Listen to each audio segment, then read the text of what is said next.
We are going to start the regular council meeting at this time. Let's start with roll call. Councilmember Banks is absent. Councilmember Budashevsky. Here. Councilmember Deschler. Here. Councilmember Kaiser. Here. Councilmember LaRoche. Here. Councilmember Parsons. Here. And Mayor Adams. Here. We have a quorum. All right, let's rise for the Pledge of Allegiance. Pledge allegiance to the flag of the United States of America and to the republic for which it stands, one nation, under God, indivisible, with liberty and justice for all. All right. We have an agenda in front of us, looking for a motion on that agenda. I'll make Nancy? a motion to approve. All right, thank you. Looking for a second. I'll second. Julie, go ahead. All members in favor, please say aye. Aye. Opposed, say nay. Motion carries.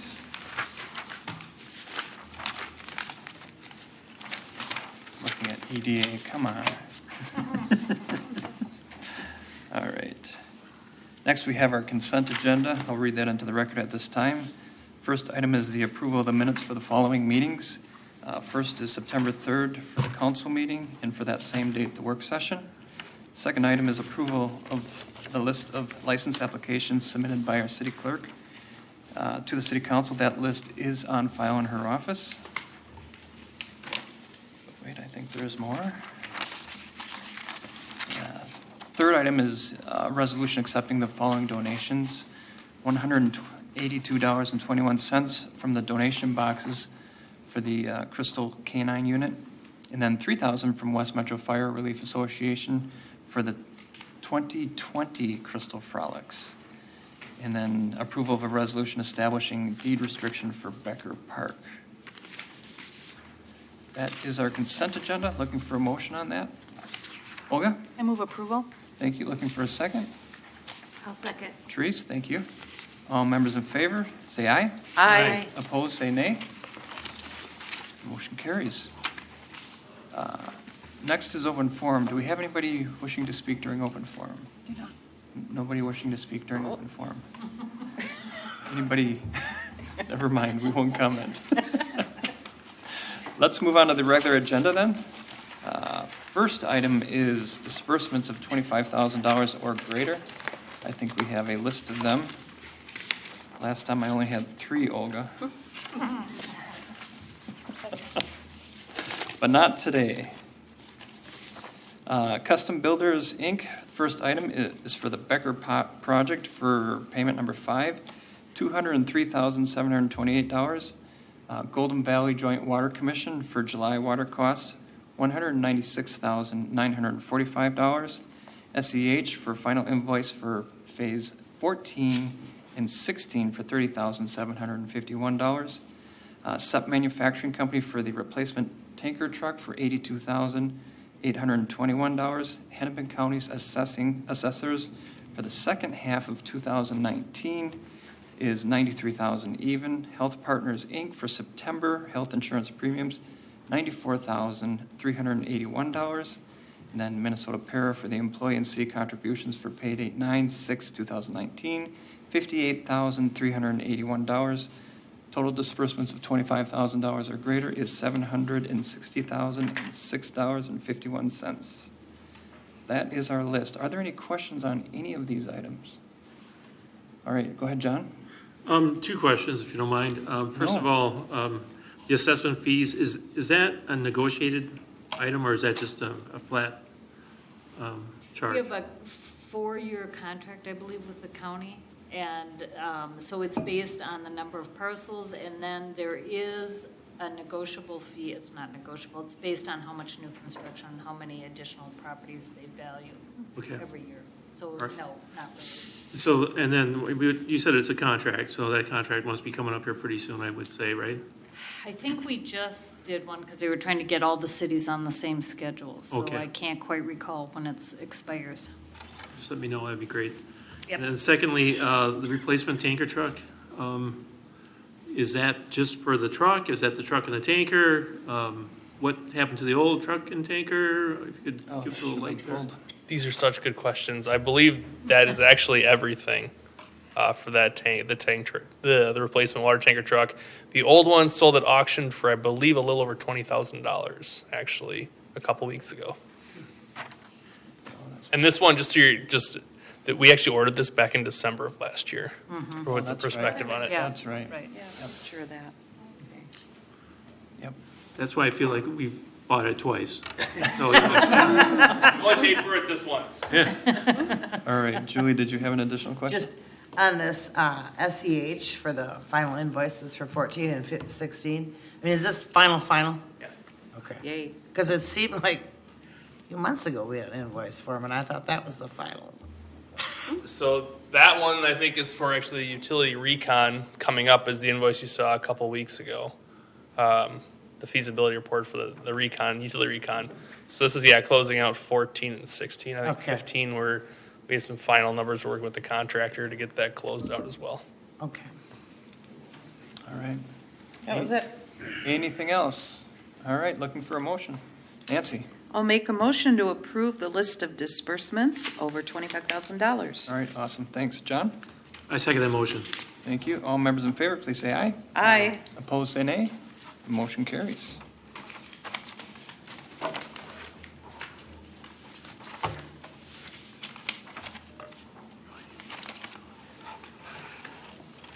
All right. Next is somewhere. There it is. This is the budget and property taxes for 2020. We have Jean McGann, our financial director, here to address the council. Welcome, Jean. Thank you. Good evening.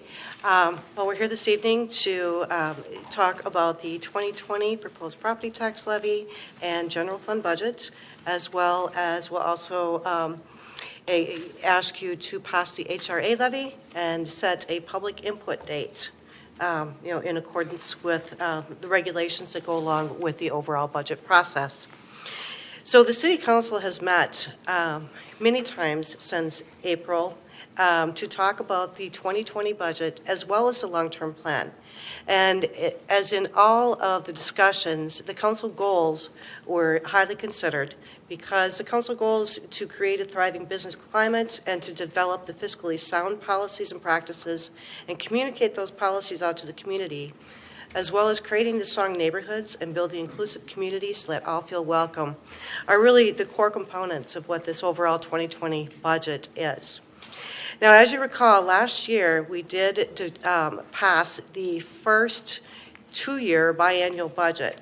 So as we go into the discussion of the 2020 proposed budget, you'll need to remember that we made major modifications or material modifications rather than recreating an entire budget.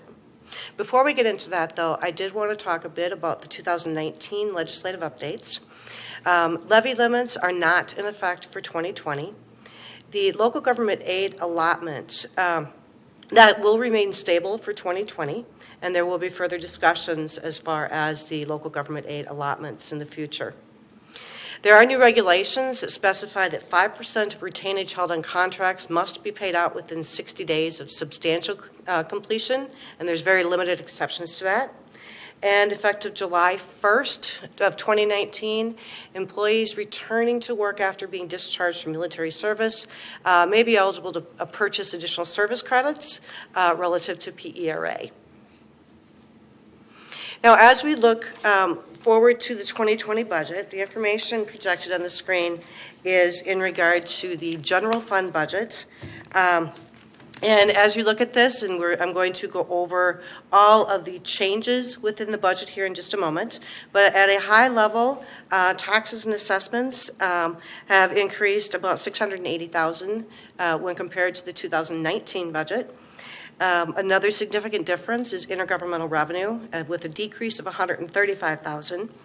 Licenses and permits increased about $18,000, and charges for services $26,000. Like I said, I will get into the details of this as well.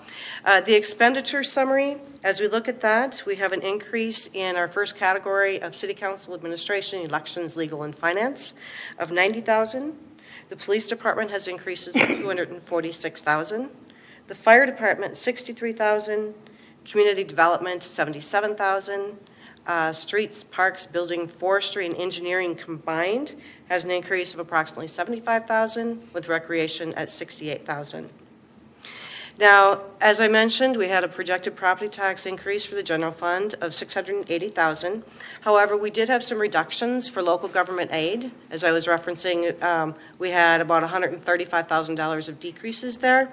The COPS grant was a 3-year grant, and so that 2019 was the last year for that. So there is a reduction of $120,000 there. We had a reallocation of funds for the D grant for the cadets. And another significant difference is the police and fire pension aid of an increase of $17,000. However, that is correlated with the exact $17,000 expenditure as well. So you'll see that both on the revenue and expenditure factors. Outside of those, most of the other increases and decreases are relatively small. However, we did want to share all of the changes that happened from within 2020. Under the expenditures, wages and benefits are the major increase at almost $446,000. Election staffing. Now, this is a significant item for 2020 at $114,475. There will be 3 separate elections in 2020.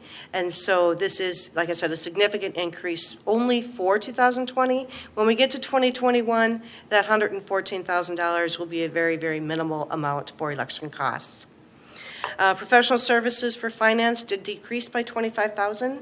As well as administration, we had some service contracts that decreased. Under our legal fees, we had the completion of code updates, so we'll have another decrease. We do have an increase for West Metro Fire District, purely for the operational costs or mandate costs, and then other miscellaneous type increases of $50,000. Now I'd like to visit a little bit about the levy. As I mentioned before, the general fund, we're proposing about a $680,000 increase. EDA had a 2% increase over 2019. The big item for 2020 is really an investment in the city's capital. And when we look at the detail of the city's capital, the primary investment, or an increase of about $1.1 million, is going into the city's buildings. It's extremely important, as we've went through our long-term strategic planning, to really focus in what the overall capital needs are for the city. So as we move into 2020, we are proposing to have an overall capital levy increase of about $1.3 million. Now, the way that the city is able to do that for the year 2020 is that there is the tax rate calculation to consider. As we look at the tax rate calculation, we have about a 14.5% increase in our overall tax capacity. There's also an increase in the TIF captured value, and so that increased about $50,000 from 19 to 20. So that's actually a reduction of your overall tax capacity, because tax capacity is the overall capacity that is spread throughout the city to determine what their actual property tax levy will be.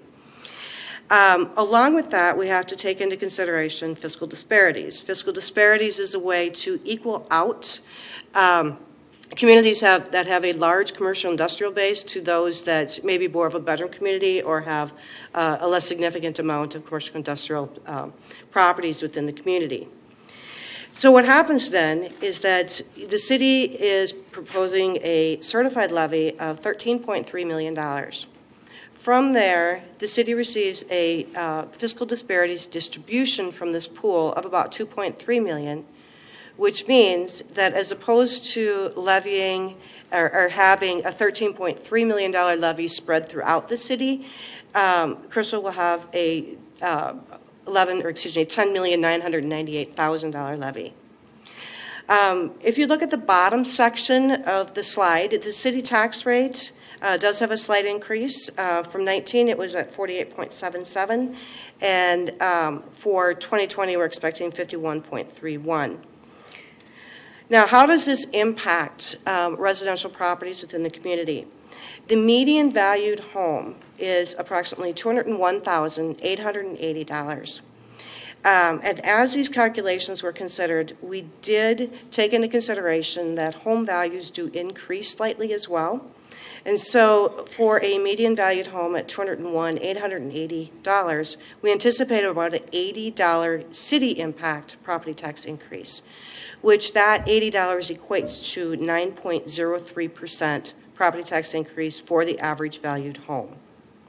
As you can see, we do have other values listed just to give somewhat of an indicator for different values of property as to what they will see come out on their proposed property tax statements if the council chooses to pass this particular levy this evening. In addition to that, I do want to talk a bit about property tax relief programs. There are several different programs that are available to individual homeowners. There's a homestead credit refund, there's a renter's refund, there's a special property tax refund, and there's also a senior citizen property tax deferral program. If anyone that is watching or in the audience wishes to learn more about these different programs, we do have the phone number as well as the website for the Department of Revenue listed on the slide. So tonight we're asking to adopt the preliminary budgets as well as levy, and also we will be looking at on October 15th to adopt the fee schedule and utility rates. And October 15th, we also would like to have an opportunity for additional public input. And on December 3rd, all of the information will be coming back to the City Council for final adoption. At this point, I'd be happy to address any questions. All right, looking for questions from the council. Nancy? One is just a comment for council on page, I think it's 10, the tax rate calculation. I was looking at the numbers and they didn't subtract right, and then I realized the number wasn't the same. That is So correct. I just wanted to let you know if you refer back to this for payable 2020, tax capacity should be 22,426.399, correct? That is correct. Yeah. Because then when you subtract, then it makes the 2856.22. Yes. Nice job. Thank you. The second question I had was on page 11, or when we talked about impact on residential homes, and we have the dollar increase. How does that translate? Is that per month, per year? Per year. Per year, that's That what is I per thought. year. Okay, just wanted to clarify. Thank you. And that's important. Huh? That was a good question. Yeah, thank Yeah. you. Any other questions? Just to, Go ahead. I take it you're going to have this on the website, so Correct. there's the legal reduction should probably have, I know it's a red number, but I want to put a little minus sign next to it, so. Okay. All right. Any comments? I mean, this is quite a process, and we've gone through quite a few conversations. I think it's worth more than just a report, talk a little bit about what's happening here. So I do have a couple comments. When I kind of look back and look at how did we get here and where did we get, this particular budget season was, I guess, really, it had a lot of meaning. It had a lot of, maybe stress is the right word, for what I experienced. When we went back and got rid of assessments for streets, we got rid of quite a bit of revenue. I think at the time it was $43 million worth of revenue that we got rid of when we got rid of assessments. And this year, being the second year of the budget, we were going to look very strong at capital. And through that process, we had some shortfalls in a lot of different areas.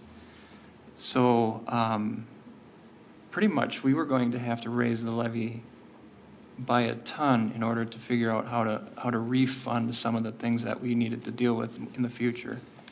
I had Gene do an analysis on what that dollar amount would look like if it was in dollars from today, so it would be the present value.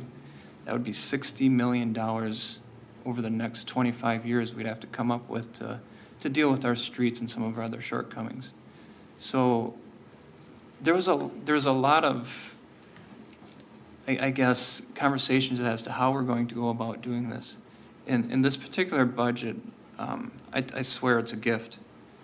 With what's happened with the fiscal disparities and having the ability to kind of get at least halfway there is kind of what I'm looking at. We're at least halfway there to fund what we're able to perceive at this point in time.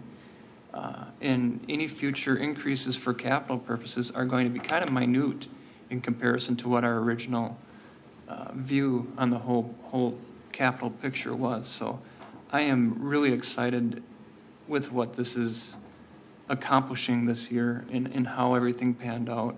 And I know Gene, we had you going back to the back to the office and reworking. And in the end, we had some really amazing things come together for us in Crystal. We are looking at just barely over a 9% increase, and a good portion of that is going to be applied to capital. But the real big deal was how much we're actually able to start increasing our funding for future needs, and I couldn't be more happy. So thank you, everybody, for your hard work in having the conversations. We still have more hard conversations to come. The more we have these hard conversations, I think the stronger and better we become.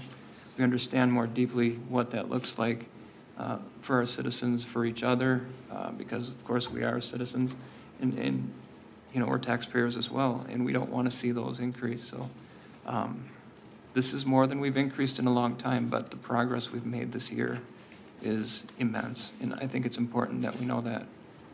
So, any other comments? John? I would just like to say that it's fortunate that this city dealt with the street reconstruction issue early on, and dealt with it in a way which was feasible for the whole city.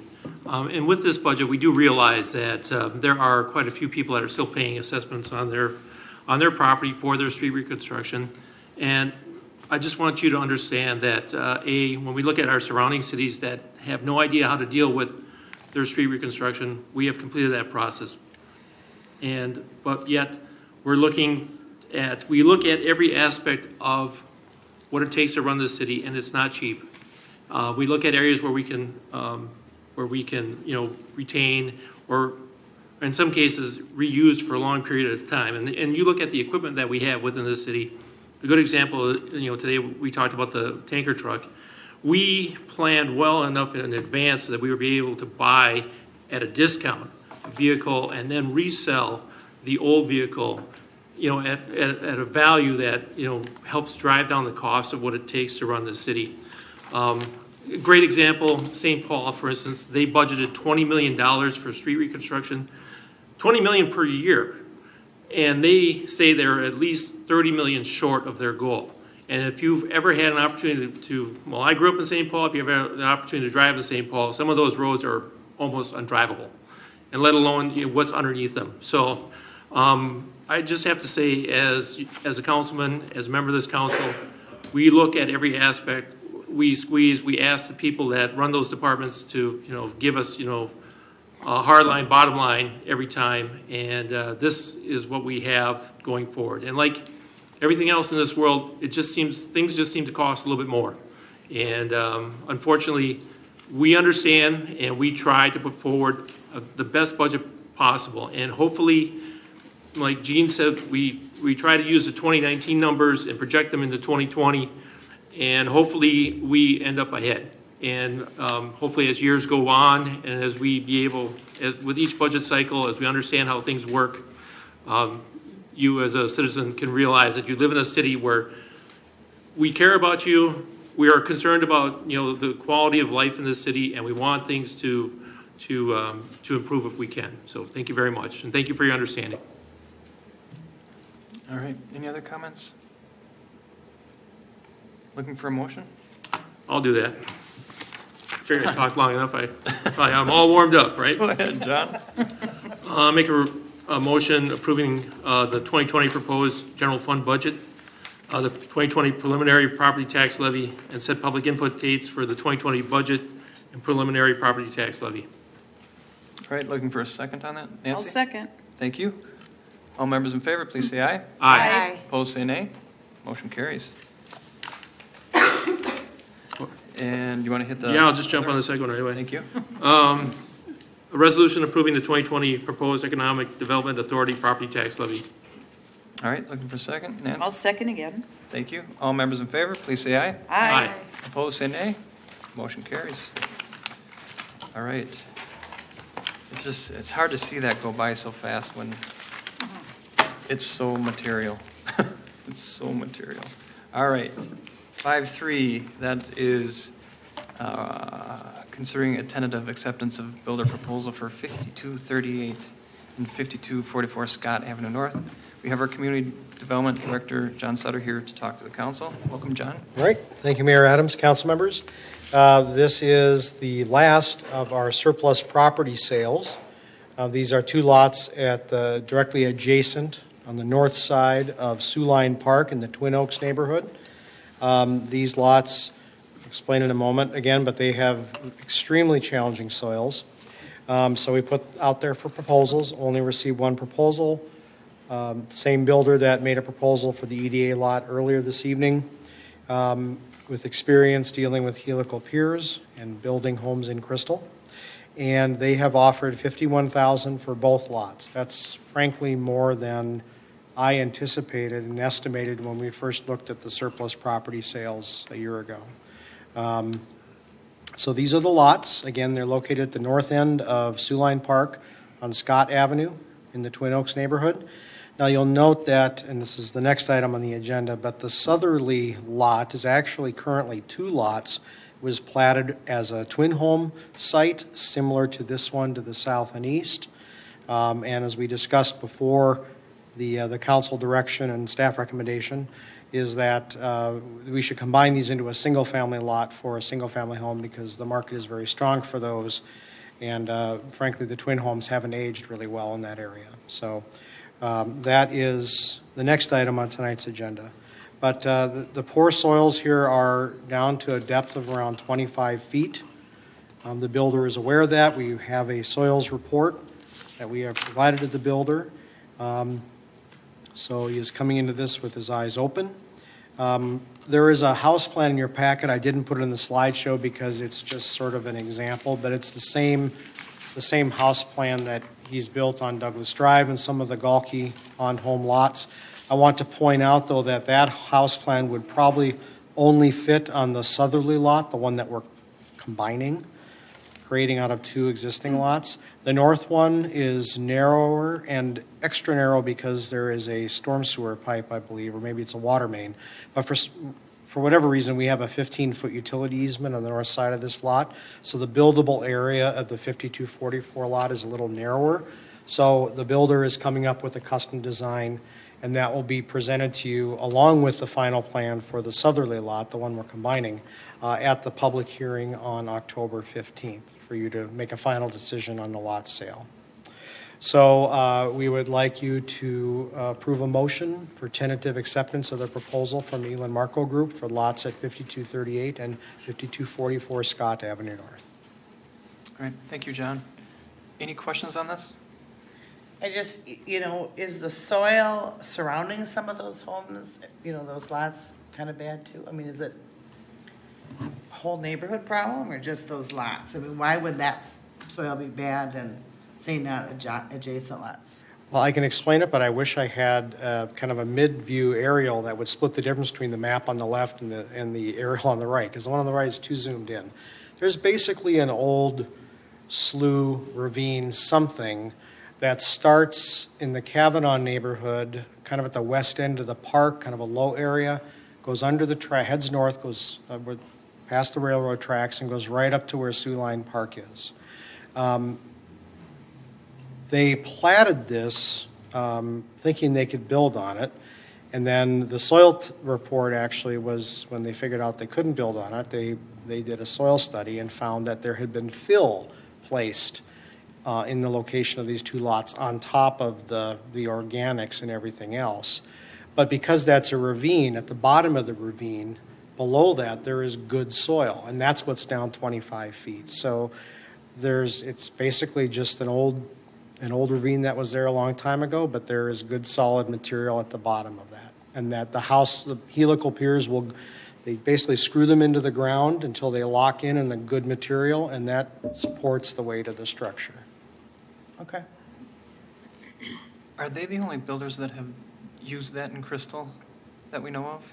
Helical piers? Yeah. Yes, there was one, the northerly lot in the Galkey Pond Homes development, I think it's 3952 Douglas.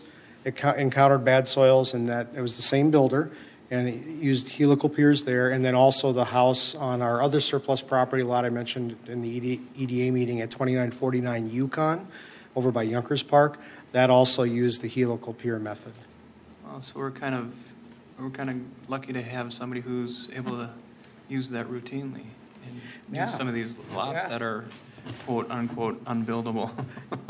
That's a good observation, Mayor, and I think it's also the strength of the market is that the helical pier technology is not all that new, but a very limited number of builders are comfortable using it. Sure.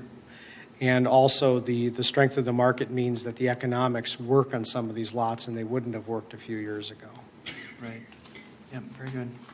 Any other questions? Did we have one over here? Julie, go ahead. I'll make a motion to consider tentative acceptance of a proposal by Elin Marco Group for the lots at 5238 and 5244 Scott Avenue North.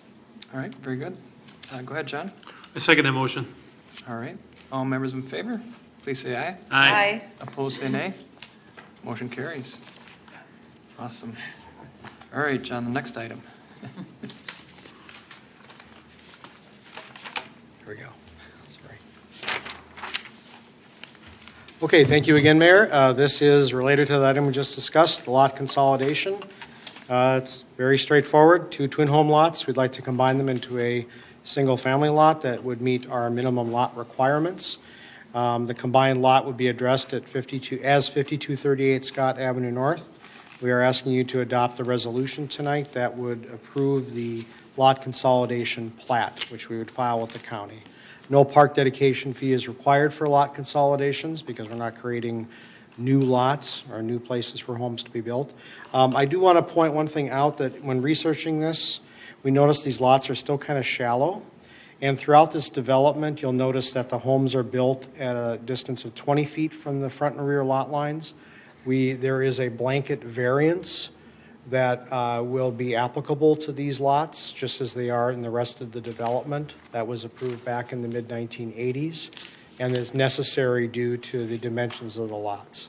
But that would have been necessary regardless of what was built there, and it will match what you see, again, directly across the street, for example. The setbacks will be identical to what's existing across the street.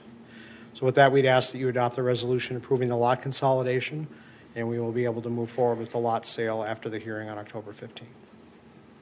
All right, very good. Are there any questions on this item? Seeing none. Olga? Make a motion to approve. All right, thank you. Looking for a second. Nancy? I second. All members in favor, please say aye. Aye. Opposed, say nay. Motion carries.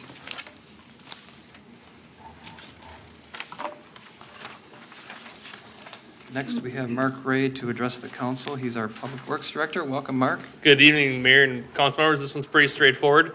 Earlier this summer, the apartment manager for the apartments located along Sumter Avenue between 30th and 32nd contacted the city asking about kind of what the history was with the on-street parking restrictions, which were no parking anytime allowed on the east side of the road and 2-hour parking on the west side of the road. We did some digging, couldn't find any history on it, and had the same questions ourselves, so we pulled the signs out back in July to see what would happen. We've gotten no complaints or issues observed, so the item before you tonight is to basically make it like any other street in Crystal where there's no parking restrictions on Sumter except for the overnight parking restrictions that are in city code. Any questions? No, none. Julie? No? No. All right, Nancy? I'll make a motion then to adopt that resolution rescinding the parking restrictions on Sumter Avenue between 30th and 32nd Avenues. All right, thank you. Looking for a second. Olga? I'll second that motion. Thank you. All members in favor, please say aye. Aye. Opposed, say nay. Motion carries. Well, that is our agenda for tonight. We do have a few announcements. The Crystal Business Association meets Wednesday, September 18th at 8:30 a.m. I believe that's tomorrow morning here at City Hall in the community room. Art on the Strip is happening on Saturday, September 28th from 10 a.m. to 1 p.m. in the parking lot on the north side of Bass Lake Road and Sherburne Avenue.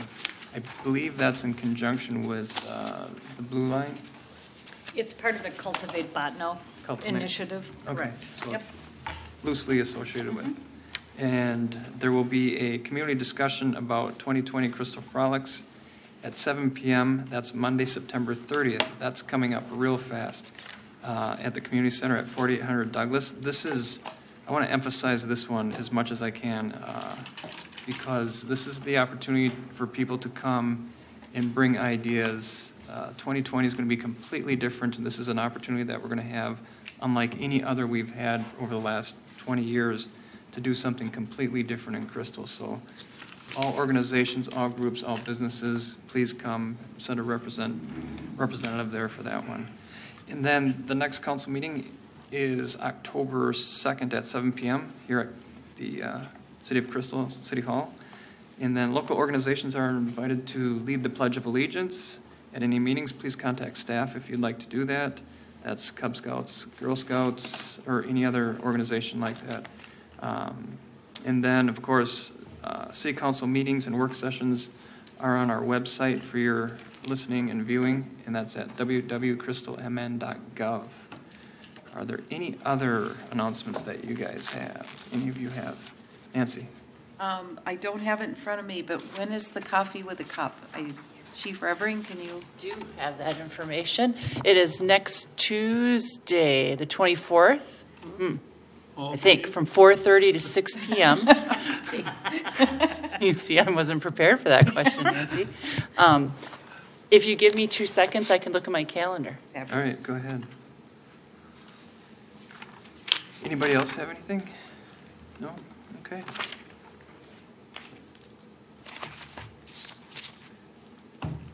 Maybe more than 2 seconds. That's okay. Could you repeat the location again? I can. Here it is. Tuesday, September 24th from 4:30 to 6 at the Caribou Coffee. All right. Crystal Caribou Coffee. Yep. The Crystal Bass Shopping Road. Center. Bass Lake Road, that Crystal. All right. Caribou Coffee. I think we got it. All right, with that, looking for a motion. Go ahead, John. So moved. I'll second. Thank you. All members in favor, please say aye. Aye. Opposed, say nay. We are adjourned. Have a great week.